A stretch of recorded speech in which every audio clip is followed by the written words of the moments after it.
আসসালামু আলাইকুম রহমতুল্লাহি ওবরাকাতু ইন্নাল হামদুলিল্লাহ ওয়াসসালাতু ওয়াসসালামু আলা রাসূলিল্লাহি আম্মা বাদ। সম্মানিত প্রিয় উপস্থিতবৃন্দ, আজকের এই ভিডিওতে আলোচনা করব স্বপ্নে অসুস্থ ব্যক্তি নিজেই তার পিতাকে অথবা পরিবারস্থ কাউকে মারতে দেখলে, জবাই করতে দেখলে কি হয়, অথবা কোনো প্রাণীকে মারতে দেখার ব্যাখ্যা কি এবং গোশত বন্টন করতে দেখার ব্যাখ্যা কি। আলোচনা বুঝতে এই সাথেই থাকবেন। যারা এখনও চ্যানেলটি সাবস্ক্রাইব করেননি, সাবস্ক্রাইব করতে ভুলবেন না। ভেরিফাইড চ্যানেলের ডিসক্রিপশন বক্সে ক্লিক করলে পেজ এবং আইডি আসবে।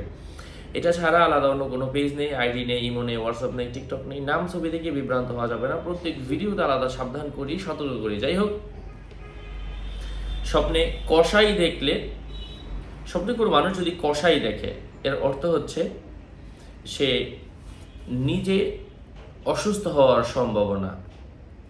হারাম কোনো প্রাণীকে জবাই করতে দেখার অর্থ হচ্ছে স্বপ্নদ্রষ্টা অন্যায়ে জড়িত হওয়ার সম্ভাবনা রয়েছে। ওই যে বললাম, অসুস্থ ব্যক্তি নিজের আত্মীয় স্বজন, পিতামাতা অথবা কাউকে মারতে দেখলে এর অর্থ হচ্ছে সুস্থ হয়ে পিতার সঙ্গে অথবা যাকে মারতে দেখবে তার সঙ্গে সে সুন্দর সুসম্পর্ক বজায় রাখার সম্ভাবনা। স্বপ্নে কোনো মানুষ যদি কসাই অথবা যে কাউকে মারে এমন ব্যক্তির মৃত্যু দেখে, মানে যে মারে মানুষকে সে নিজেই মরে গেছে, এমন স্বপ্ন দেখার অর্থ হচ্ছে অপরিচিত ব্যক্তির সাহায্য পাবে।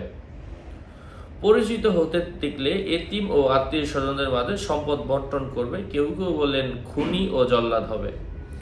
গোশত বন্টন করতে দেখলে সে মানুষের মাঝে চুগলখোর করবে। যে ব্যক্তি মানুষের মাঝে গাভীর গোশত বন্টন করতে দেখবে স্বপ্নদ্রষ্টা সৎ ও আদর্শবান হয়ে থাকলে আত্মীয়তার বন্ধন ঠিক রাখবে ও উত্তরাধিকারীদের মাঝে ইনসাফের সঙ্গে সম্পদ বন্টন করবে। সন্তানদেরকে বিয়ে দিবে যদি এরকম ব্যক্তিকে দেখে সে অধিক চামড়া ছাড়ায়, তাহলে লোকটি জালেম হবে অথবা হবে স্বৈরাচারী ব্যবসায়ী। স্বপ্নে যদি মুরগির রোস্ট দেখে, সেটা নিয়ে আমরা আলাদা আলোচনা করবো ইনশাল্লাহ। যাই হোক, আরও আপডেট পেতে সাথেই থাকবেন।